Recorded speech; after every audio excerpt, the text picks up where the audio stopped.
Daryl drank ang isang malaking halaga na natapos na tipsy. Tumayo siya upang pumunta sa banyo. Isa sa kanyang mga kalalakihan ang nagtataglay sa kanya para sa suporta at nagtanong, "Hallmaster, paano ko dadalhin ka doon?" "Mabuti." Daryl pawagayway sa pagpapaalis. Siya ay talagang lasing. Sa totoo lang, maaari lamang niyang gamitin ang kanyang panloob na enerhiya upang pilitin ang alak sa kanyang sistema bilang isang tagapagsanay. Gayunpaman, ito ay isang masayang muling pagsasama-sama at lahat ay nilayon upang lasing. Daryl wobbled sa ibaba, ang banyo ay nasa sahig. Napansin niya ang isang pulutong na malapit sa kanya kapag nakarating siya sa ground floor. May mga dosenang mga batang may sapat na gulang at tila tulad ng mga mag-aaral mula sa isang unibersidad sa malapit. Si Daryl ay nagiging isang sulok kapag ang isang kabataan na inookupahan sa kanyang telepono ay natipong sa kanya. Kumalabog. Ang kanyang telepono ay halos nahulog sa lupa. Si Daryl ay hindi makapagsalita. Ito ay walang katotohanan na maaari niyang pag-crash sa kanya kapag may napakaraming espasyo sa lobby. Bukod ka ba? Ang kabataan ay na-trigger, panoorin kung saan ka pupunta. Siya ay natatakpan ng mga branded na damit, siya ay malinaw na mayaman. Nalilito si Daryl. Bakit siya ay kumikilos ng may arogante noong siya ang nag-knock sa akin? Ang youngster ay isang mag-aaral ng unibersidad na malapit na tinatawag na Lester Rock. Siya ay mula sa isang mayamang pamilya. Daryl muttered sa kanyang sarili bilang siya matasester. Siya ay malinaw mula sa isang puno na pamilya habang ang lahat ng kanyang kasuotan ay branded. Ano ang nakatingin mo? Humihingi ng paumanhin. Ang tono ni Lester ay malamig at walang malasakit. Tumingin si Daryl sa kanya ng isang ngiti, bakit dapat ako humingi ng paumanhin? Knock mo ako sa pagtingin mo sa iyong telepono. Siya ba ay isang mag-aaral sa unibersidad? Bakit hindi siya may anumang kaugalian? Si Hester ay galit na galit. Wow, hindi mo ba inamin ang iyong pagkakamali? Humingi ng paumanhin kapag hinihiling ko sa iyo. Itigil ang pagbibigay sa akin ng bush tea. Ang ilan sa mga kaibigan ni Lester ay lumapit sa kanila at nagbigay kay Daryl ng isang hindi magandang hitsura. Humihingi lang ng paumanhin at ito ay tapos na. Bakit mo nagaganap ang iyong enerhiya na arguing? Hindi mo ba alam kung sino siya? Siya ang sikat na batang master na si Lester sa aming unibersidad. Gaano ka mangahas na pukawin siya? Young Master Lester. Daryl halos hindi maaaring sugpuin ang kanyang pagtawa. Mayroong higit sa sapat na pamilya sa Donghai City. Nagtaka si Daryl na ang pamilya ay mula sa, siya ay nakoronahan sa kanyang sarili bilang isang batang guro. Ito ay unang pagdinig ng Daryl tungkol sa Young Master Lester. Dapat siya ay mula sa isang maliit na pamilya. Si Daryl ay walang intensyon na magtaltalan sa kanila. Siya ay nagdulot ng malalim na paghinga at sinabi sa isang neutral na tono, hindi ko nais na mag-aaksaya ng aking lakas sa iyo, at hindi ako humihingi ng paumanhin. Gayon din, panoorin ang iyong mga salita. Ano? Siya ba ay nagbabanta sa akin?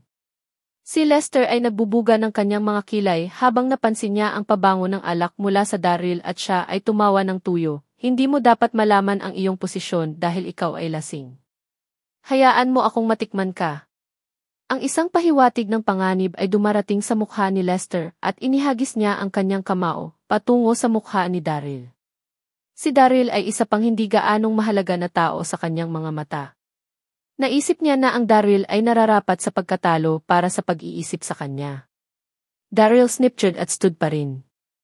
Maaari niyang sabihin mula sa simula na ang mayamang kabataang ito ay isang dandy lamang. Wala siyang lakas sa lahat ng hindi siya isang tagapagsanay. Ang kanyang suntok ay mahina at Daryl ay hindi kahit na umigtad. Lester, huminto ng sabay-sabay. Ang isang malinaw at kaaya-ayang tinig ay sumigaw sa isang pahiwatig ng panik. Ang isang kaakit-akit na figure ay lumakad ng magmadali. Ito ay Dora Simpson. Hindi inaasahan ni Daryl na makita siya doon. Bihira nilang nakipag-ugnayan ang bawat isa pagkatapos na sila ay naghihiwalay ng mga paraan malapit sa lugar ng villa. Si Dora ay tumingin sa mata na nagsusuot ng araw na may bisa. Siya ay tumingin cute na may isang banayad na pahiwatig ng pagkahumaling sa kanyang minipalda. Si Lester ay huminto at bumaling kay Dora na may isang ngiti. Dora, ito ay mainam.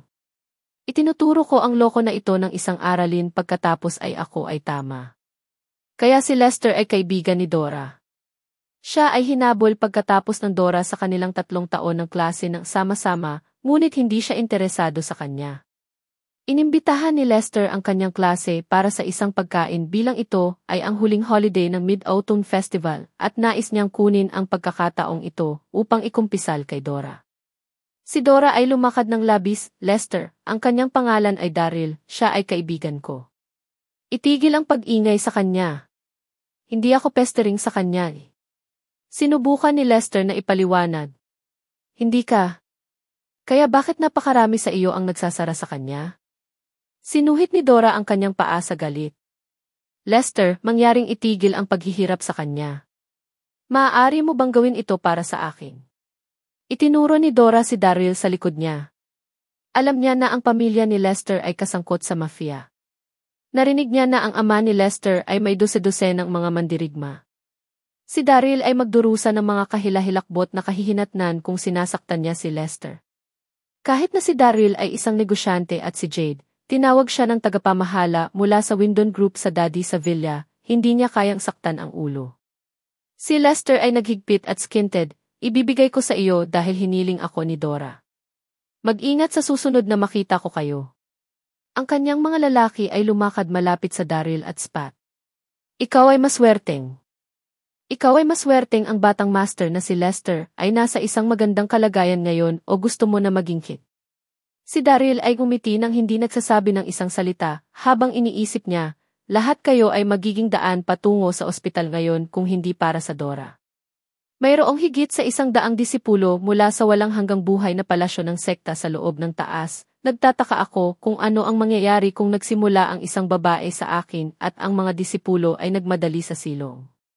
Inilatag siya ni Dora at nagtanong sa isang ngiti, Daryl, ano ang ginagawa mo dito? Kamanghamanghang kasalubungin niya siya ng magkakaiba kapag umalis siya sa paaralan. Sumagot si Daryl na may isang ngiti, kumain, syempre. Salamat sa pagtulong sa akin na lumabas sa sitwasyong iyon. Upang maging tapat, siya ay nakipaglaban sa mga guys kung hindi ginawa ng Dora ang isang hitsura. Si Dora ay shrugged, mabuti, alam ko sa iyo at hindi ko kayang panoorin ang pagkuha sa pamamagitan ng mga ito. Dapat akong pumunta ngayon, nagkakaroon ako ng hapunan sa aking mga kaibigan. Siya ay lumingon at umalis. Daryl lumakad sa banyo at bumalik sa unang palapag pagkatapos gamitin ang toilet. Si Kaelan at ang iba pang mga disipulo ng bulwagan ay may ilang mga inumin at lahat ng mga ito ay tipsy. Bumalik si Daryl sa kanyang upuan at nakipag-usap sa Kaelan higit patungkol sa pamilya ng Dixon bago tumawag sa Bill sa paligid ng 200 disipulo ng bulwagan na sinundan sa likod ni Daryl habang lumalakad sila sa sigabal na may kalakasan. Sa isang kahangahangang paraan. Ang mga empleyado sa lobby ng hotel ay hindi nakuha ang isang pabahay bilang ang kawan ng mga lalaki sa itim ay lumakad sa hagdan. Si Daryl na kinuha ang nangunguna ay naging pansin sa isang sandali. Nadama ni Daryl ang isang malaking pag-igting habang ang mga empleyado ay nagtakda ng kanilang mga gazes sa kanya. Sino ang taong iyon? Siya ay napakabata, siya ba ay isang uri ng big shot? Dora at ang kanyang mga kaibigan na nakaupo sa isang pribadong silid malapit sa lobby ay lumipat sa kanilang mga gazes sa hagdanan. Ay hindi na. Daryl? Maaaring gawin ng Dora ang kanyang mga binti na maghid. Inilagay ng kanyang mga kaibigan ang kanilang kubyertos at hinawakan ang kanilang hininga. Ang malamig na pawis ay nabuo sa noo ng Lester. STD, siya ay nasa isang mafia. Siya ay may 200 men? Ako. Si Lester ay sumigaw bilang takot matapos ang kaganapan na lumulukso sa kanya, hindi niya mapigilan ang kanyang kubyertos. Gulp. Ang kanyang mga lalaki ay nagtitipon ng tahimik at nagpapasalamat sila na hindi sila nagsimulang makipaglaban sa kanya ngayon lang. Sila ay nasa ospital na kung ginawa nila. Lahat sila ay nagbabantay sa kanilang mga ulo, natatakot na matugunan ang galing ng Daryl. Binayaran ni Daryl ang bill at lumakad sa pasukan ng lobby ng hotel. Bumalik siya kay Kaelan at sinabi, ang bagay na Difon family ay lahat sa iyo. Ako ay naghihintay para sa mabuting balita mula sa iyo. Kaelan nodded affirmatively, huwag mag-alala, Hallmaster. Hindi ko kayo mabigo. Daryl nodded sa tahimik na pagkilala at nakalev. Si Kaelan ay tumingin sa pag-alis ng taya ng Daryl at tinatawag na, "Mag-ingat, Hallmaster." "Mag-ingat, Hallmaster." Ang mga lalaki na nakatayo sa likod ng Kaelan ay bumati ng sabay-sabay, ang kanilang mga tinig ay napalaki sa kalangitan. Paghahabol ng hihinga. Si Lester at ang iba ay nanghihina ng masakit habang nasaksihan nila ang tanawin, sila ay nawala para sa mga salita. Kinabukasan. Nagpunta si Daryl ng maaga sa paaralan. Bumalik siya sa ospital upang alagaan ang Lily pagkatapos ibigay ang mga bagay tungkol sa pamilya ng Dixon kay Kaelan kagabi. Siya ay may isang chat sa Lily at lamang slept pagkatapos ng hating gabi. Gayunpaman, siya ay masigla kapag siya ay nagising. Ito ay lubos na salamat sa kanya na pagsasanay ng dalisay na kasulatan ng enerhiya. Ang kanyang donasyon ng 20 milyon ay hindi para sa wala. Nadarama niya na ang kanyang panloob na enerhiya ay 3 beses na mas malakas pagkatapos na matapos ang paglilinang ng kasulatan. Maaari na siya ngayon na walang talo kahit na hindi ginagamit ang kanyang kakayahan ng pag-akyat ng 9 na dragons. Naabot niya ang paaralan at ang kanyang silid-aralan ay maingay habang ang klase ay hindi pa magsimula. Napansin niya ang Dax sa kanyang upuan sa sandaling siya ay pumasok sa silid-aralan. Haha, hulaan ko siya nakuhang muli mula sa kanyang mga pinsala. Si Daryl ay nalulugod at mabilis na lumakad sa kanya. Dax punched Daryl's balikat ng basta-basta at nagtanong sa isang green, "Daryl, kung saan ang impyerno kakahapon? Bakit hindi mo kinuha ang aking mga tawag?" Ito ay halos 1 linggo mula noong huling pagkakataon na nakilala nila. Si Daryl ay nagalit din na wala ito. "Natulog ako sa gayon hindi ako dumating sa klase." Nagpasya siyang huwag sabihin sa Dax tungkol sa nangyari sa Lily. Dax ay tiyak na hanapin ang pamilya ng Dixon para sa paghihiganti kung alam niya. Siya ay nasa isang kawalan habang ang pamilya ng Dixon ay napakalakas. Si Daryl ay gaganapin ang lahat ng bagay sa Kaelan. Si Dax ay nakipagtalik, "Nakikita ko, kailangan mo na ang lahat ng pagmamahal Dove sa Lily sa bahay. Sa pamamagitan ng paraan, hinahanap ng aming guro ang kahapon." "Catherine." Si Daryl ay masindak bago siya naalala ang ilang mga hindi nasagot na tawag mula sa kanya, nakalimutan niyang ibalik ang kanyang mga tawag. Ang kanyang lakas ay dapat na bumababa ng malaki sa ilang araw na ito. Si Sir Newman na nakaupo sa harap ay biglang at pinalakas siya ng isang tala. "I see. Daimang kinuha ni Eva sa braso ni Daryl na kung nakakuha siya ng stroke. "Ano ang nangyayari? Bakit ang pagpapaganda sa akin ng isang tala?" Daryl ay nahulog sa isang paninipay bilang Dax leaned sa kanya excitedly at nagtanong sa sorpresa, "Wow, Daryl, nakuha mo na malapit sa campus bell sa loob ng ilang araw na ito." Daryl chuckled, "Yee." Inalis niya ang tala at nasusulat, "Libre ba kayo ngayong gabi? Bibigyan kita ng hapunan." Haha, siya ay medyo paulit-ulit. Siya ay hinila ni Catherine at nagpunta sa library upang linangin ang huling oras na itinuturing niya sa kanya sa isang pagkain. Lubos niyang nakalimutan ang tungkol dito at hindi niya inaasahan na mapilit ang Sirs. Dax peeked sa tala at nakuha pa ng mas nagulat, "SVD, ito ba para sa tunay na?" Si Sirs ang malamig na campus bell ng buong paaralan ng Hexad. Siya ay palaging may isang malamig na saloobin at hindi siya nagbigay ng anumang mga lalaki sa pangalawang sulyap, hindi kahit na ang mga natitirang mga. Bakit siya nagtatanong kay Daryl para sa hapunan? Pagpansin ng sorpresa sa mukha ng Dax, si Daryl ay ngumiti at sinabi, "Fine, itigil ang pagtingin sa akin tulad nito. Maaari kang sumama sa akin." Paano niya malilimutan ang kanyang kaibigan sa pagkain na may kagandahan? Ang Dax ay kalugod-lugod. Si Daryl ay nag-scribbled ng isang, "May oras ako sa ibang pagkakataon," sa tala at ipinasa ito pabalik. Ang isang eleganteng figure ay lumakad sa silid-aralan pagkatapos na maipasa ng Daryl ang tala. Siya ay may isang matikas at matahimik na aura na may balikat haba buhok. Ito ang kanilang tagapagturo ng elixir, Sonny Scott. Wow! Ang mga lalaki sa silid-aralan ay tumitig sa maaraw nang hindi kumikislap habang siya ay pumasok. Mayroong 2 kaakit-akit na mga guro sa klase 16, ang kanilang guro sa Kitori Kate at Sonny Scott. Si Catherine ay mahigpit sa kabila ng kanyang magandang hitsura. Ang maaraw ay gentler sa paghahambing. Manahon na smiled at nagsalita, Klase, ipinaliwanag ko ang tungkol sa produksyon ng elixir 2 araw na nakalipas, ngunit ang teorya ay ibang-iba mula sa pagsasanay upang gumawa kami ng praktikal na ngayon. Pupunta kami sa silid ng paggawa ng elixir para sa klase ngayon. Ang klase ay nagalit.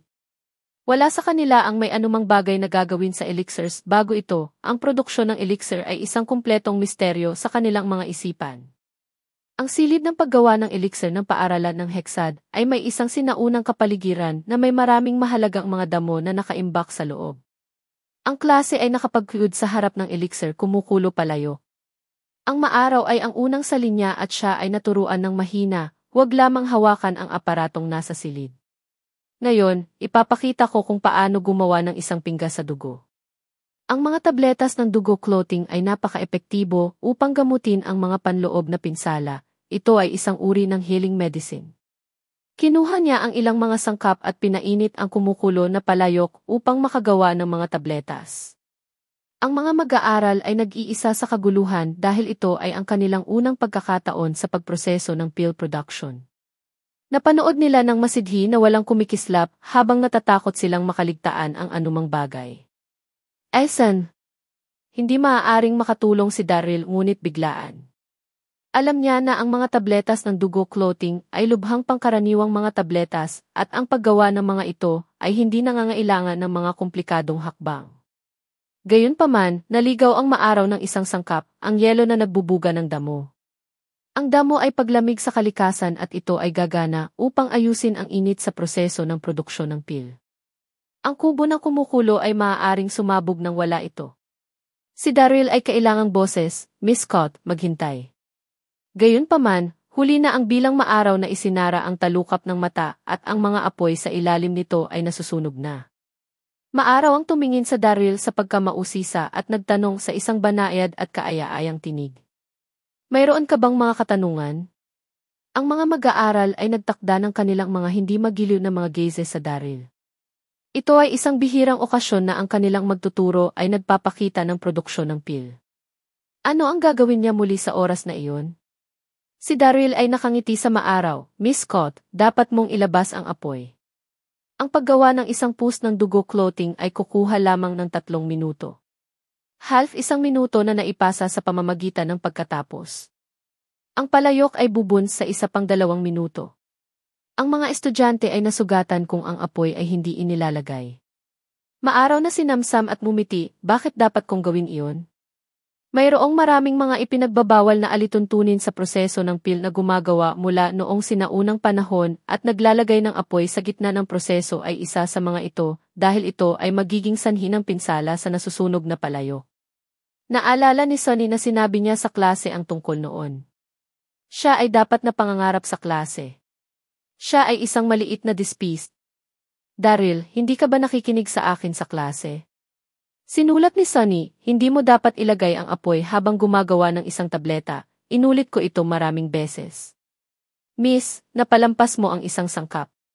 Ang kumukulo na palayok ay may napakataas na temperatura, mapanganib. Si Daryl ay nagalit habang tinitingnan niya ang kanyang relo. Ang kumukulo na palayok ay bubun sa loob lamang ng 2 minuto. Gayunpaman, ang maaraw ay gumuho sa Daryl na may galit at sinabi, ako ay nasa larangan na ito sa loob ng mahabang panahon at pinagkadalubhasaan ko ang 12 ng mga elixir.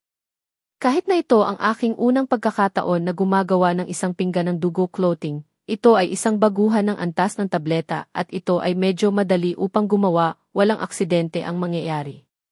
Dapat mong ihinto ang pag-alinlangan sa iyong magtuturo. Siya ay karaniwang magiliw kahit na siya ay nagtuturo sa klase. Gayunpaman, wala siyang inalis na pag-alis habang siya ay nag-alinlangan ng isang mag-aaral sa klase kapag siya ay ang magtuturo. Daryl, maaari mo bang shut up at itigil ang distracting sa kanya? Nagtanong si Daisy Palmer ng walang pasensya. Ang buong klase ay naging infuriated at lahat ay nagsimula pagturo ng mga daliri sa Daryl. Ito ay isang kilalang katotohanan na may napakakaunting mga nagliliyab na nakakaalam tungkol sa pill na gumagawa sa kabila ng malawak na bilang ng mga nagsasayakay. Ito ay isang bihirang pagkakataon para sa mga estudyante na saksihan ang proseso ng paggawa ng mga tabletas sa pamamagitan ng kanilang magtuturo. Ang Miles Morrison ay tumayo ng biglang, Daryl, ano ang nagsisikap na gawin dito? Naghahanap ka ba ng pansin? Ang Declan Noel na ang monitor ng klase ay labatong sa kanyang kilay at kinuha ang ilang mga hakbang pasulong. Daryl, maaari mong iwanan kung hindi ka gustong makinig sa klase, huwag maputol ang klase. Bakit ka nagdudulot ng problema kapag ipinakita ni Miss Scott para sa lahat? Maaari mong iwanan ang klase ng maaga kung hindi mo gusto ang paksa. Ang iba pang mga mag-aaral ay nodded sa kasunduan at ilang mga batang babae na scold sa Daryl na may pagkayamot. Tanging Dax ang namumula sa kanyang kilay ng tahimik. Alam niya na si Daryl ay hindi isa sa mga nagustuhan upang matamasa ang matanghal.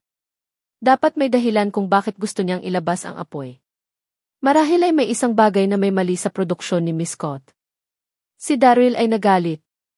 Ang mga taong ito ay talagang isang bagay. Kayo ay akusado sa akin na ako ay nagpapakilos ng isang problema kapag nagbigay lang ako ng isang uri ng paalala. Ang Dax ay bumulong, Daryl, ano ang mali? Si Daryl ay malapit nang tumugon nang makita niya ang palawit na may candy mula sa pagpainit at pagpapalabas ng init sa hangin. Ang maaraw ay hindi alam ang panganib, patuloy siyang nagtuturo habang nakatayo sa harap ng palayok na kumukulo. Ang ekspresyon ni Daryl ay nagbago ng husto. Itinapon niya ang kanyang sarili sa maaraw nang walang isang salita at pinilit siya sa kanyang mga bisig habang nahulog sila sa sahig. Alam niya na hindi siya makikinig kung hiniling niya sa kanya na tumakbo upang protektahan siya. Daryl, ano-ano ang ginagawa mo? Ang maaraw na pinindot sa ilalim ni Daryl ay nerbiyos habang siya ay nalulula sa pagkamahihiya, ang kanyang mga pisngi ay nagmumula sa kahihiyan. Ang bawat tao ay nagulat at ang ilan sa mga lalaki na mag-aaral ay hindi na masusupil ang kanilang pagkayamot. Daryl, ano ang ginagawa mo? Paano mo sinasamantala ang aming guro? Marami sa mga babaeng estudyante ang na-repulse ng Daryl's action. Anong isang madlang na walang takot? Ginawa niya iyon upang makuha ang kanyang mga kamay sa Miss Scott sa panahon ng klase. Daryl ay humored at inis sa parehong oras kapag sinubukan upang labanan ang libre. Sinabi niya, Miss Scott, mangyaring itigil ang paglipat. Siya ay sumigaw sa iba, Ron. Ang pagluluto ng palayok ay pagpunta sa pagsabog. Ano ang AVA, ang mga idiots na ito? Sinisikap lang kong iligtas siya at ikaw ay akusado sa akin na maging marumi isip. Ano? Ang kubo ng kumukulo ay pupunta sa pagsabog. Ang karamihan ng tao ay tahimik na sandali para sa isang sandali bago sumabog sa pagtawa. Ang Declan ay nag-sneered, Daryl, huminto sa paggawa ng mga dahilan. Bumangon ka at hayaan ang Miss Scott go. Hindi na itago ni Daphne Palmer ang disdain sa kanyang mukha habang tinawag niya, Daryl, ikaw ay walang kahihiyan para sa paggawa ng gayong kasuklam-suklam na bagay sa ating guro. Maghintay lang, tinawag ko ang mga otoridad sa paaralan. Lumiko siya upang lumakad sa silid. Boom! Ito ay ang sandaling iyon kapag ang temperatura sa kumukulo palayok na abot ang tuktok nito at ang palayok burst. Ang buong elixir na gumagawa ng kwarto ay nahuhulog mula sa pagsabog. Ang karamihan ng tao ay natakot at nakakalat sa mga panig sa panik, ang ilan sa mga batang babae ay luha. Ang raid sa Dax sa oras sa pamamagitan ng pag-agaw ng parehong Daisy at Daphne at iniwan ang kwarto na nagmamadali. Si Sirs na sa simula ay nakatayo sa likod ng karamihan ng tao na lumakad sa pinto ng kwarto nang marinig niya ang babala ni Daryl tungkol sa nasusunog na palayok. Nagtiwala siya sa kanya para sa ilang kadahilanan. Ang mga estudyante ay lumiligtas, ang lahat mula sa klase ay nahulog sa lupa mula sa quaking. Ang pagsabog ay may malaking epekto at lahat ay nasugatan, marami sa kanila ang nakakahiya mula sa mga labi ng sumasabog na palayok na kumukulo. Ang mga estudyante ay sakop sa mga abo at sila ay sumigaw sa sakit. Karamihan sa mga damo sa silid ng paggawa ng elixir ay sinunog sa alabo. Maaraw ang nalulula sa pagkabigla habang siya ay nanginig. Paano? Paano niya nalaman na ang kubo palayo ay pupunta sa pagsabog? Ang mga mag-aaral ay nagulat din at sila ay nakatingin upang dalhin sa Daryl na may kawalang paniwala. Paano kung gayon posible? Ang palayok ay talagang sumabog. Paano niya nalaman? Hinulaan niya ang hinaharap. Ginawa ba niya ang isang bagay sa palayok? Hindi pinapansin ni Daryl ang pagtingin ng karamihan at kinuha ang isang matalim na paggamit ng hininga. Maaari niyang pakiramdam ang isang nasusunog na pang-amoy sa kanyang likod. Ang mga labi mula sa palayok na kumukulong ay nag-scrape sa likod ni Daryl sa panahon ng pagsabog at ang malalaking apoy ay kumalat sa kanya, ang kanyang shirt ay sinunog. Ang maaraw ay mahusay na protektado at siya ay ganap na pagmultahin. Napagtatanto na ang Daryl ay pinipilit pa rin siya upang protektahan siya. Bit siya ang kanyang labi at hiniling ng mahina, "Isa ka lima Daryl, maaari mo mangyaring bumangon." Oh! Naaalala ni Daryl at tumayo ng mapahiya. Siya ay ngumiti sa maaraw nang napansin niya ang kanyang napahiya na pagpapahayag. Hindi ko inaasahan na Miss Scott na maging kaakit-akit kapag siya ay napahiya. Sonny stood up, dali-dali at tumingin sa paligid ng kwarto sa kanyang mga pisngi flushed. Siya ay humingi ng nervously, "Ay lahat okay?" Napansin niya na maraming mga estudyante ang nasugatan. Ang buong silid ng paggawa ng elixir ay isang gulo.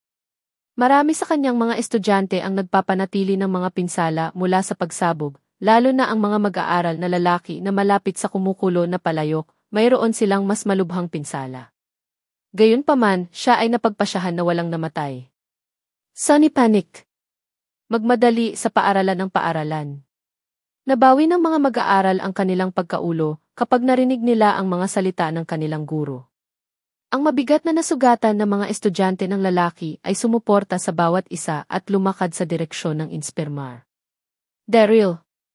Dax trotted sa Daryl at tumingin sa dugo, 2 paghahati 5 sa likod niya at nag-aalala, "Daryl, ikaw ay gone na mamatay. Kailangan mo bang pumunta sa paaralan ng paaralan?"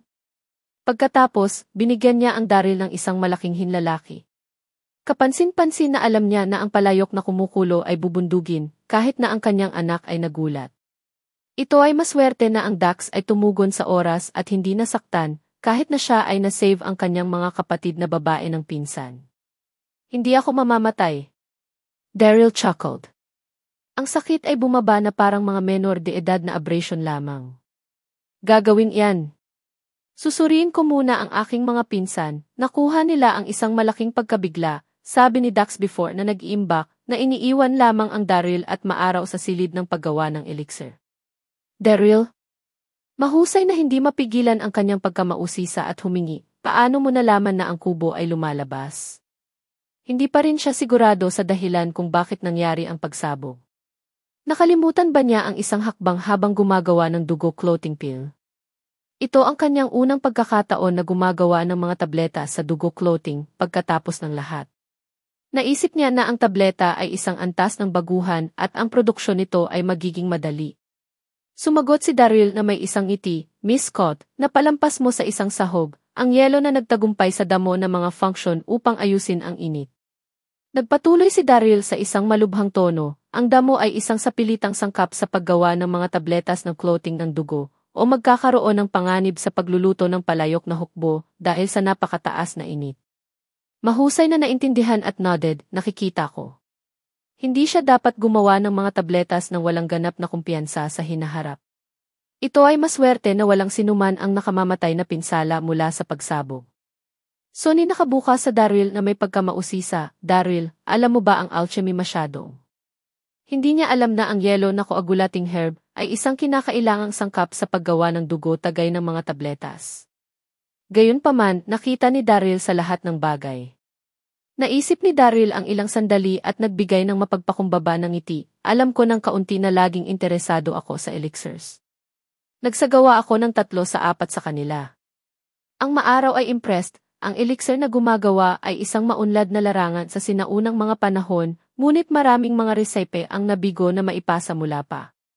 Kahit na ang isang elixir na gumagawa ng magtuturo mula sa paaralan ng Hexad tulad ng sa akin, ay gumawa lamang ng 12 ng mga tabletas. Ikaw ay lubos na mabuti sa ito para sa pag-alam kung paano gumawa ng 4 habang ikaw ay isang mag-aaral lamang. Si Daryl ay ngumiti. Hindi naiintindihan siya ng kanyang magtuturo.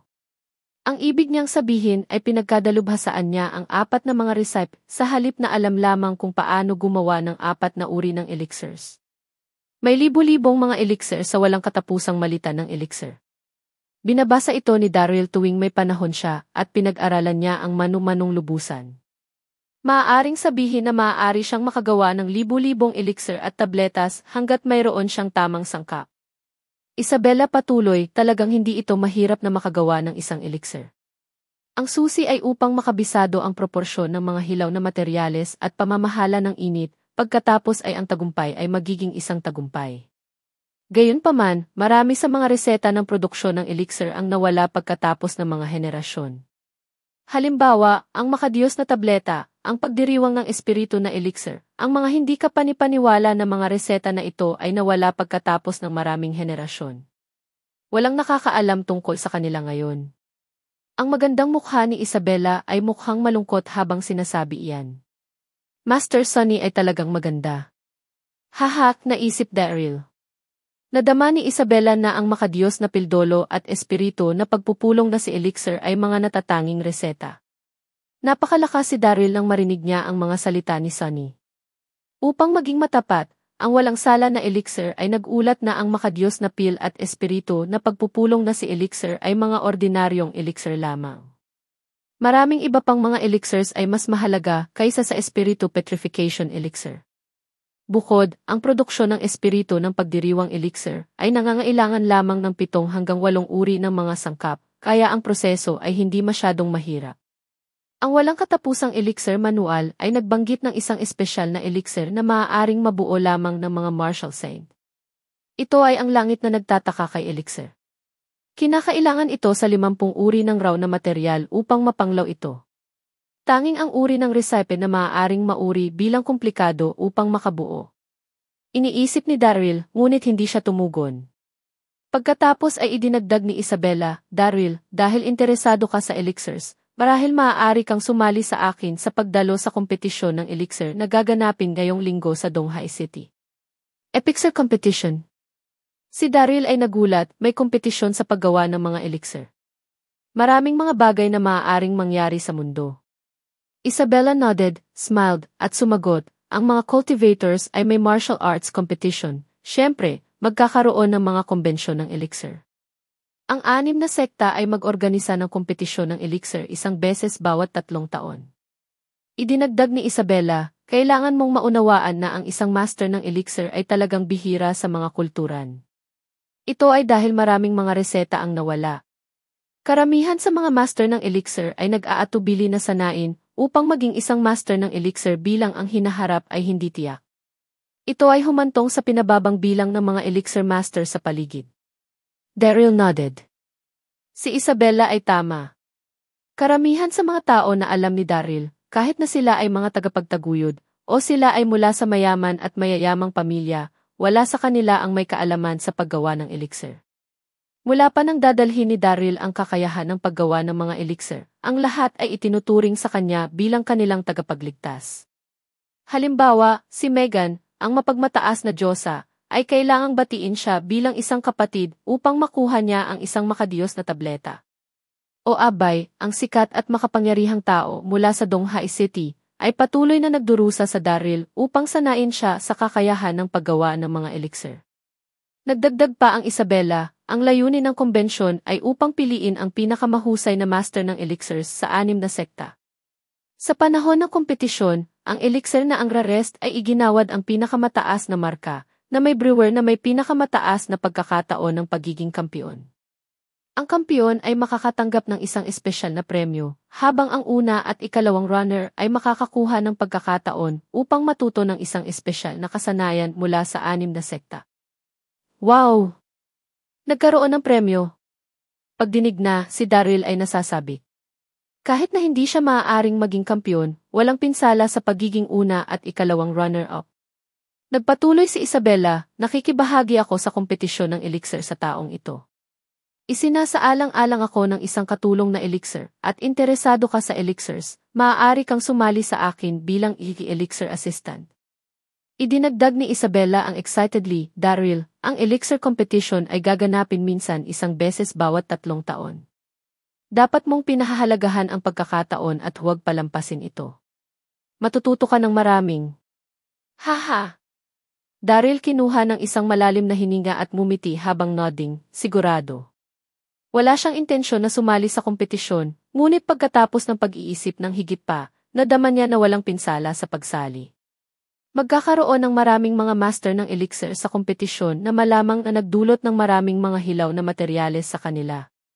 Marahil ay makakabili siya ng ilang mga hilaw na materyales mula sa kanila. Ang hamon na Daryl ay nahaharap ay ang kakulangan ng mga hilaw na materyales. Sabado, walang mga aralin sa paaralan ng Hexad.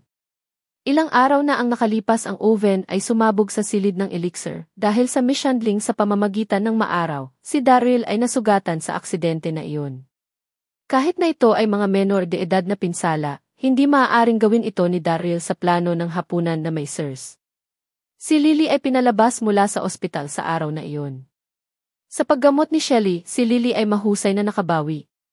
Si Daryl ay natutulog ng maayos sa kama kapag narinig niya ang ilang mga noises mula sa pinto na may magandang pabango na dumadaloy sa silid. Purihin ng labis.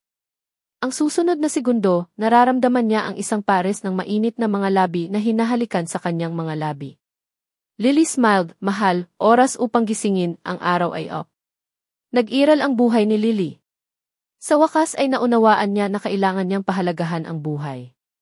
Pinahahalagahan niya ang lahat ng oras na mayroon siya kay Daryl. Daryl logged kapag siya pulled Lily sa kanyang mga armas. Si Lily ay matamis sa kanya, ito ay hindi mapaglabanan. Lily struggled bahagyang at blushed, mahal, itigil ito. Ang ina ay nasa labas lamang paano mahirap ito. Daryl hayaan yumuko sa kanya at nakuha off ang kama, pagkuha ng bihis. Kinigilbid ang kanyang mga armas at sinabi, mahal, mula ngayon ay isang araw off, lumabas na. Great! Si Daryl ay sumagot kaagad. Nadama niya na ang pag-uumasa ng kanyang asawa sa kanya ay nagiging mas malakas. Si Lily ay nalulugod. Mabilis siyang tumuloy upang magbihis. Habang pinipili niya sa kanyang sapatos, kinuha niya ang pagsamba sa kristal, ngunit ibalik ito pagkatapos ng pagtingin. Si Daryl ay nalilito, siya ay tumawa, ang pares ng mga sapatos ay maganda sa iyo. Bakit mo ito binabalik? Ang pagpapahayag ni Lily ay komplikado. Sinabi niya, mahal, hindi ko ito isusuot. Bakit hindi mo ako makuha ng isang pares ng stilettos mamaya? Nais kong magsuot ng isang bagay na isasangkapat na kuha mo para sa akin. Hanggang noon, walang ideya si Lily na nagpadala sa kanya ng pagsamba sa kristal. Habang lumalapit ang kanyang relasyon kay Daryl, nadama niya ang pag-iingat ng isang pares ng sapatos na ibinigay ng iba habang lumalabas sa kanya. Kung hindi dahil sa kung gaano kahalaga ang mga sapatos, siya ay itapon lamang ang mga ito. Si Daryl ay masindak, hindi siya maaaring tumigil sa pagtawa, silly dear, ang pagsamba sa kristal ay isang regalo mula sa akin. Haha, kung paano maganda siya, iniisip na ang isang tao ay nagpadala sa kanya ng mga sapatos. Ang mga sapatos ay nagkakahalaga ng 10 milyong mga bucks. Paano ibibigay ito ng isang tao bilang isang kasalukuyang walang pagpapaalam? Si Lily ay may isang manginginig at hindi makapagsalita. Ano? Ang pagsamba ng kristal isang regalo mula sa Daryl. Nadama niya ang maswerte at mainit-init habang naglalakbay siya sa mga armas ni Daryl. Nadama niya ang nagkasala at apologetic, mahal, sorry. Lagi kong naunawaan mo. Totoo iyan. Nang matanggap niya ang pagsamba sa kristal, naisip niya na mula sa Ashton. Sino ang makilala ang isa na ipinadala ni Ashton ay isang artipisyal na kopya lamang ng mga sapatos? Mahal, may anumang bagay na itinatago mo sa akin. Inilahad ni Lily ang Daryl. Paano mo ito ibinigay? Ang isang pares ng pagsamba sa kristal ay higit sa 30 milyong bucks. Mas maaga sa auction ni Roger, ang pagsamba sa kristal ay ibinebenta sa 1 bilyong bucks. Saan mo nakuha ang pera mula?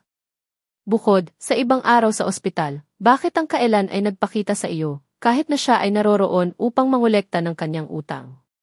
Hindi maaaring ihinto ni Lily ang pagtatanong. Daryl smiled. Dapat niyang ipaliwanag ang lahat tungkol sa kanyang sarili sa kanyang mas maaga. Tumingin si Daryl sa kanyang mausisa na mukha at sumagot, tunay na ako si Darbide. Ring, ring, ring. Bago maibabalik ni Daryl na siya ang ikalawang anak ng pamilya ng Darbide, biglang tumalon ang kanyang cellphone. Daryl kinuha ang kanyang cellphone, ito ay Skylar. Ang Skylar ay dating ang Hallmaster ng Goldmaster Heaven Cult. Mula pa noong ibinigay ni Daryl ang kanyang kulto na si Elixir bilang isang panlinis, ipinasa niya ang hall ng hall sa Daryl. Nang maglaon ng dumalaw si Daryl sa Elysian Island, pinarangalan ng kulto na si Mistress si Daryl sa pamagat ng mga matatanda, at sa makatuwid ay ibinalik ni Daryl ang Hallmaster title sa Skylar sa sandaling bumalik siya sa Donghai City. Sinagot ni Daryl ang tawag. Ang Skylar ay parang tunog, si Brother Daryl, nasaan ka? Nasa bahay ako. Ano ang nangyari? Sumagot si Daryl. Brother Daryl, ito ang kaarawan ng kulto na Panginoon ng kulto ng Grandmaster Langit. Ikaw ngayon ay isang matatanda na Panginoon, kailangan mong maging doon sa Elysian Island upang batiin ang guro ng gold. Mangyaring huwag kalimutan. Said Skylar. Daryl looked awkwardly bilang ang mga sandali na siya ay may asawa ng kulto master ay naglalaro sa kanyang isip. Brother Daryl. Brother Daryl. Si Skylar ay tumatawag para kay Daryl dahil hindi niya narinig ang isang tugon mula sa kanya. Nakikinig ako. Sumagot si Daryl, ang kaarawan ay 3 araw mamaya, walang nagmamadali. Pagkatapos ay natapos na ni Daryl ang tawag. Ang pinakamahalagang bagay para sa kanya na gawin sa sandaling iyon ay upang lumabas kasama ang kanyang asawa. Sa pedestrian walkway ng Greenway Road. Iyon ang pinakamalawak na pedestrian walkway sa Donghai City. Ang lugar ay masikip sa mga kabataan na lumalabas sa katapusan ng linggo. Si Daryl ay ipaliwanag ang kanyang background sa Lily kapag siya ay nagambala sa pamamagitan ng tawag sa Skylar. Lily ay hindi pa rin ituloy. Si Lily ay maihawak na masikip sa mga kamay ni Daryl. Naglalakad ng maligaya habang maihawak na isang malaking candy ng cotton sa kanyang iba pang mga drill na binili para sa kanya. Mahal, sa palagay mo ba ang pares ng maong ay mas maaga? Lily nagtanong mahina. Nakita ni Lily ang isang pares ng maong kapag sila ay dumaan sa ilang mga tindahan ng mas maaga. Hindi siya tumigil upang suriin ito habang nadama niya na mas mahusay na makahanap siya ng isang bagay na mas mahusay. Iyon ay isang tipikal na pampamil na babae, palaging debating upang bumili o hindi upang bumili sa buong biyahe. Mukhang maganda, bilhin natin ito, sumagot si Daryl. Lily ay palaging nagkaroon ng perpektong figure. Ang pares ng maong ay magiging isang perpektong tugma sa pagsamba sa kristal. Naabot nila ang isang tindahan ng alahas habang nagsalita sila. Lily smiled, mahal, bumili tayo mamaya. Tingnan natin ang alahas para sa ngayon. Naman, sigurado. Daryl smiled at nodded. Sa sandaling sila ay lumakad, ang mga mata ni Lily ay naaakit ng isang kwintas na sapiro na ipinapakita sa pedestal. Isang hugis na may pag-ibig sa sapiro na napapalibutan ng mga diamante sa buong ito.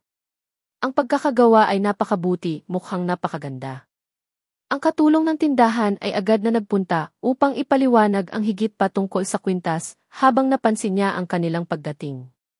Paano ka? Ito ay isang bagong item sa pagdating, ang pangalan ng kwintas ay walang hanggang pag-ibig. Walang hanggang pag-ibig kung ano ang isang kahangahangang pangalan. Si Lily ay talagang naaakit sa kwintas. Siya ay sighed, isang magandang kwintas. Sa sandaling iyon, narinig ang isang babaeng tinig na sinasabi, mahal, tingnan kung gaano kaganda ang walang hanggang pag-ibig, kunin mo ito para sa akin. Ang isang pares ay lumakad, pareho silang maganda. Anong perpektong tugma? Tumingin sila sa Lily at nagulat, Lily. Ito ay kasama na. Pareho silang mga kasamang unibersidad sa Lily. Ang lalaki ay Lincoln Dan, habang ang babae ay Denisa Warren. Si Lincoln ay tagapangasiwa ni Lily sa panahon ng mga araw ng unibersidad. Hindi inaasahan ang parehong mga ito na tapos magkasama pagkatapos ng lahat ng mga taon. Si Lily ay masindak, siya ay ngumiti, oh hi, kung ano ang isang pagkakataon, hindi pa kami natugunan mula sa graduation. Si Denise ay ngumiti at lumakad sa kanyang mga stilettos, kung ano ang isang pagkakataon. Hindi siya masaya sa katotohanan na ang Lincoln ay isang tagahanga ng Lily noon. Tiyak na inis siya sa Lily. Si Denise ay nagsulong sa Daryl at sinabi, Lily, ito ba ang iyong asawa? Narinig ko na siya ay isang live-in na asawa. Naaalala ko pa rin na may maraming mga admirer sa panahon ng mga araw ng unibersidad, pumili ng sinuman sa kanila ay magiging mas may kakayahang kaysa sa iyong asawa ngayon. Dinala ni Daryl ang kanyang kilay sa pagkayamot. St. Naisip niya na ang mga kaibigan ni Lily, magkakaroon sila ng magandang relasyon.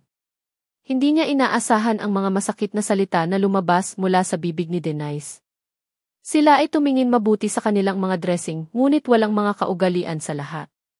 Nagpunta rin si Lincoln sa oras na iyon at tumawa, "Lily, nakilala ko ang iyong ina, Samantha sa ibang araw. Sinabi niya sa akin ang tungkol sa iyong asawa. Hindi lamang siya ay hindi gumagana at lamang naglalagay sa paligid sa bahay, siya ay nakuha na aresto para sa pagnanakaw ng isang cellphone." Totoo ba iyan? Sinimula ni Lincoln ang pamilya ni Lily sa panahon ng University Times, kaya nakilala niya si Samantha. Ang katulong ng tindahan ay hindi maaaring ihinto, ngunit tumawa habang siya ay tumingin sa Daryl sa disdain. Si Lily ay galit na galit, nais niyang labanan, ngunit hindi niya magawa.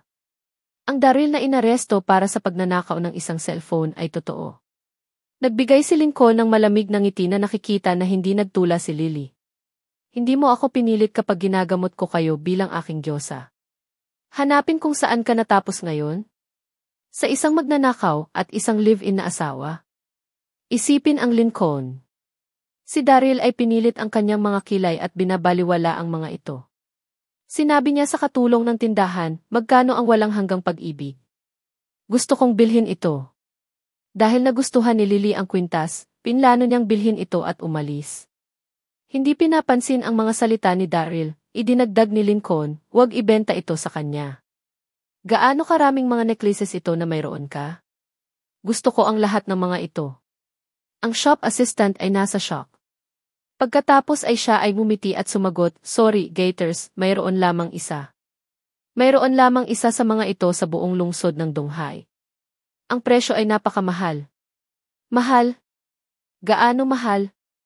Ang katulong na tindahan ay nakangiti at nagsabi, "Mahal na mga mang-aakit, ang kwintas na ito ay dinisenyo ng sikat na taga-disenyo na Miss Mina. Hindi ako sigurado kung narinig mo ang tungkol sa kanya, isa siya sa mga nangungunang designer sa mundo. Ang walang hanggang pag-ibig ay ang kanyang trabaho. Iyon ang dahilan kung bakit napakamahal." Sa oras na iyon, ang katulong na tindahan ay nagtuturo sa mga sapatos ni Lily at Denise, "Miss, kapwa mo ay maisuot na pagsamba sa kristal." Kahit na ang kanyang tinig ay hindi masyadong malakas, ang lahat ng tindahan sa alahas shored ang kanyang mga salita at nagsimulang magtipon sa paligid ng mga ito. Iyon ay tama, parehong Denise at Lily ay suot ang pagsamba ng kristal. Alam ng lahat na iyon ang pinakamahal na stiletto sa mundo. Ito ay nagkakahalaga ng 100 milyong bucks. Ito ay limitado rin sa 79 peres sa buong mundo, at pareho silang nagsusuot ng pagsamba sa kristal. Si Daryl ay pinilit ang kanyang kilay, upang maging tapat, ang pares ng mga stilettos na si Denise ay suot na mukhang kakaiba. Hindi ito mukhang tunay. "O Lily, saan mo nakuha ang iyong pagsamba sa kristal?" Si Denise ay nakangiti ng walang kamalayan. "Ito ay isang regalo mula sa aking asawa," sagot ni Lily. "Haha!" Ang bawat isa ay tumawa sa kung ano ang sinabi ni Lily. Nabanggit na ni Lincoln na si Daryl ay naaresto ng mas maaga para sa pagnanakaw ng isang cellphone. Isang magnanakaw? Paano niya bibigyan ang pagsamba sa kristal para sa kanyang asawa? Dapat itong maging isang pekeng. Si Denise ay nakangiti ng walang kamalayan, "Lily, sa mga araw ng pag-aaral, natatandaan ko na binanggit mo na hindi ka magsuot ng anumang mga imitasyon para sa iyong buong buhay. Ngayon ikaw ay naglalakad sa paligid ng isang pares ng imitation shoes." Hindi nais ni Lily na magtaltalan. Siya ay nakuha ang mga armas ni Daryl at sinabi, "Mahal, ang kwintas ay masyadong mahal, pumunta tayo, ayaw ko ito." Daryl nodded at sila ay tungkol sa umalis. Si Lincoln ay nagtawa ng malakas, alam ng isang tao na ang presyo ng kwintas ay napakamahal, hindi kayang bayaran. "Haha, huwag pumunta sa mall kung wala kang pera. Karimari-marim na." "Excuse me, shop assistant, gaano ito?" "Gusto ko ito. Mayroon akong maraming pera." Ang tindahan ng katulong ay sumagot sa isang ngiti, "Ginoo, ang presyo ng kwintas ay 65 milyong bucks." "Ano? Ano ang pretlalamunan presyo?" Ang isip ni Lincoln ay umiikot. Bagaman alam niya na mahal ang kwintas, hindi niya inaasahan ang presyo na maging mataas. Mapahamak ito, 65 milyong bucks. Kahit na maraming Lincoln ay maraming pera, hindi niya maaaring magbigay ng kwintas na nagkakahalaga ng 65 milyong bucks. Si Lincoln ay naging kanyang ulo at sinabi, ang kwintas ay hindi mukhang maganda ang lahat, maghanap tayo ng ibang bagay. Ang bawat isa ay bumulong pagkatapos marinig ang kanilang mga pag-uusap. Matapos ang lahat ng drama, hindi niya kayang bayaran ang kwintas. Daryl smiled. Ito ay 65 milyong bucks. Naisip niya na ang kwintas ay magiging 100 milyong bucks kapag binanggit ng katulong ng tindahan na ang kwintas ay dinisenyo ni Mina. Daryl met designer Mina isang beses. Ang kanyang mga disenyo ay talagang sikat sa buong mundo. Isang kwintas na dinisenyo ng kanyang gastos lamang 65 milyong bucks. Ang presyo ay talagang makatwiran. Daryl smiled at nagtanong Lily, mahal, gusto mo ito? Si Lily ay nagising sa kanyang ulo at nagsimulang umalis sa tindahan ng alahas habang hinahawakan ang kamay ni Daryl. Sinabi niya habang naglalakad siya, mahal, mahal na mahal, hindi ko gusto ito. Sinundan ni Lincoln at Denise sa likod ng mga ito. Si Denise ay lumakad sa kanyang mga stilettos, Lily, dahil hindi pa namin nakita ang bawat isa ng matagal, dapat nating abutin ang kaunti. Dahil natagpuan niya ang kagalakan sa panunukso Lily, hindi niya nais na ipaalam sa Lily na madaling iwanan. Idinagdag ni Lincoln, totoo iyan. Maghanap ng isang lugar para sa isang inumin. Huwag mag-alala, hindi ko hihilingin sa iyong asawa na paalitin ang bill, Lily Law. Hindi pinapayagan ang Daryl pay para sa bill. Kahit na hindi maaaring bayaran ni Daryl ang kwintas, gusto pa niyang bayaran ang pagkain. Si Daryl ay gumiti at sinabi ng mahina kay Lily, mahal, kailangan kong pumunta sa banyo. Ang pagdinig na iniwan ni Daryl, nagwawag si Lincoln, umaasa ako na hindi ka humihiram ng pera mula sa isang lugar. Huwag mag-alala, hindi ko hihilingin sa iyo na bayaran ang bin. Hindi pinansin siya ni Daryl at lumakad ng diretso sa tindahan ng alahas. Alam niya na nagustuhan ni Lily Riuy ang walang hanggang pagkakatuwiran ng pag-ibig na nangangahulugang kailangan niyang bilhin ito. Sa sandaling lumakad siya sa tindahan ng alahas, itinuro niya sa kwintas at sinabi, pakirap ito para sa akin. Ang ilang mga katulong sa tindahan ay tumingin sa bawat isa, hindi sila kumikislap habang sila ay nasa shock. May mali ba sa taong ito? Ang kwintas ay 65 milyong bucks. Paano ka maaaring bayaran ng isang live-in na anak na lalaki? Sir, hindi ko ba sinabi ito ng malinaw na ngayon? Ang katulong ng tindahan ay lumakad ng walong at sinabi ng walang pasensya. Hayaan mo akong ulitin. Ang kwintas ay 65 milyong bucks. Kung naunawaan mo ako, mangyaring umalis at huwag mo akong abalahin. Hindi nagnanais na mag-aral si Daryl sa tindahan ng tindahan. Kinuha niya ang itim na card na inisyu ng Amethyst Bank at inihagis ito sa counter. Sinabi niya ng walang pasensya, magmadali ka, ako ay nagmamadali. Ang ilang mga katulong sa tindahan ay masindak. Hindi alam kung ano ang isang itim na card, sila lamang ang sumabog sa pagtawa. Isa sa mga ito ang nagpaliwanag, Sir, marahil hindi mo ako naririnig ngayon. Ang presyo ng kwintas ay 65 milyong bucks. Hindi 65,000 mga pera. Si Daryl ay hindi makapagsalita. Shitey. Ito ay masamang kapalaran upang matugunan ang mga kaibigan ng kanyang asawa, ngunit muli ang pagkakaroon ng kahilahilakbot na mga katulong sa tindahan. Gusto kong makipag-usap sa iyong tagapamahala. Daryl sighed. Imposibleng ipaliwanag ang karagdagang sa mga katulong sa tindahan. Ang tagapamahala ng tindahan ay nagmula sa likod. Siya ay isang babae sa kanyang 20s na may isang disenteng hitsura. Kinuha niya ang isang sulyap sa bank card na nakahiga sa counter at masindak. Siyempre, makilala niya ang isang itim na card. Maaaring may mas mababa lamang sa 3 tao sa buong lungsod ng Donghae. Paano ka Ginoo? Ano ang gusto mong makuha? Tanong niya. Ang kwintas na ito, magmadali. Sinabi ni Daryl.